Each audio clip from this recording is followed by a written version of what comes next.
Gilmore Story. And today we're still in the 1880s. We're still in the Gilded Age, but now we're moving out of New York. We're going to St. Louis and to part of St. Louis history. If you visit YouTube, and please do, you will find, if you check out the St. Louis Exposition, particularly documentaries, very good documentaries on the 1904. You can find them also on the P S Gilmore Favorites, on the 1904 Exposition of St. Louis. But the St. Louis Exposition did not start in 1904. There seems to be a lot of St. Louis history missing from those documentaries. From what I can find in my Gilmore research, the St. Louis Exposition did start in the 1855 period. The earliest I have is 1854, but 1855 is a pretty accurate period of time. And it was formed by a group of people from St. Louis into a group called the St. Louis Agricultural and Mechanical Association. The idea was to attract people, not just to St. Louis, but to the west.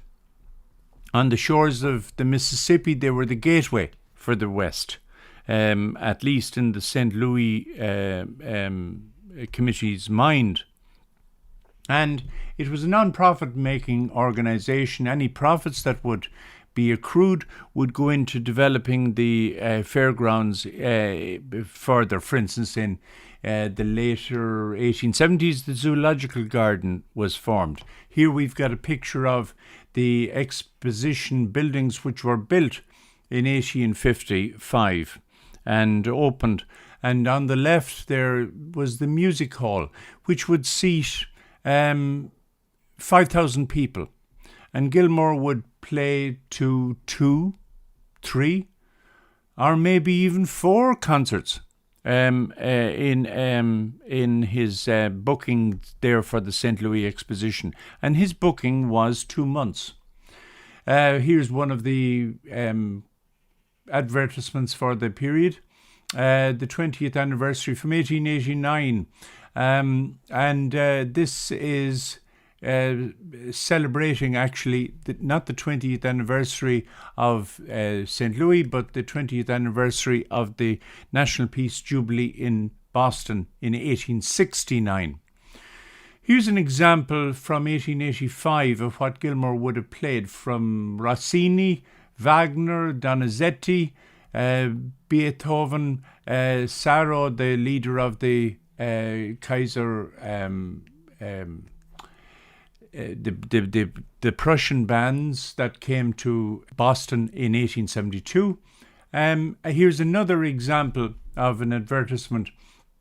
This one from 1889 again.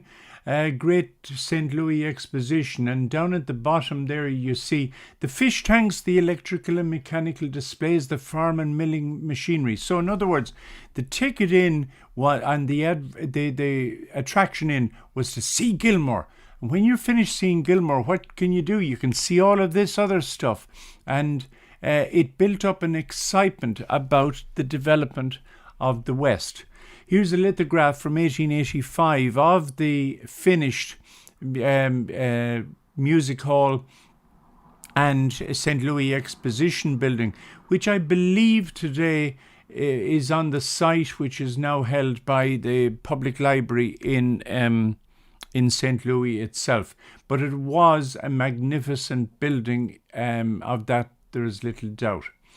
That would be published in the newspapers of the day as well. Here is how Gilmore's band would have been viewed by the public.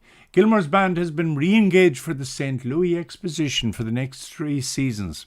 The excitement must have been amazing, because now people were planning ahead. We'll have to go to St. Louis to see Gilmore, and when we're there we'll check out a new plough or a new piece of mining equipment or whatever it is. the end of the Exposition of 1888 and the last day of Gilmore. Which was more important, the end of the Exposition or Gilmore the Superb? It's a huge story in itself, and it's one that I'm looking forward to telling you over the next few issues. Farewell to Gilmore. Last chance to hear the greatest band on earth. Go, go, go. Go to the St Louis Exposition. So here's another one, and it gives you an idea of the military aspect of the event. Gilmore's 100, the greatest band in the world, afternoon and evening. And this has quite a bit of military content in it, obviously. And coming up now, we will see the next. When Gilmore died in 1892, there was great worry as to what would happen to the exposition. How would it survive without Gilmore? There was doubt about whether or not even St. Louis Exposition would survive. Articles appeared in newspapers all over and throughout his tenure with the St. Louis Exposition. Here's one from Kansas called The Clipper. Here's an example. The year afterwards, 1893, Sousa. His grand concerts are at the Exposition the year after the death of P S Gilmore. Like most of the dates that Gilmore had, it was Sousa that picked them up after Gilmore's death. It was very fortunate for Sousa at that stage, it has to be said. But Sousa didn't seem to hold on to the bookings. Whether that was a managerial problem, I don't know. But 4 years afterwards, here's an advertisement for the newly led Gilmore's band. It's Victor Herbert, the new leader of the band, and he held on to the St. Louis Exposition for a considerably longer period of time, it has to be said.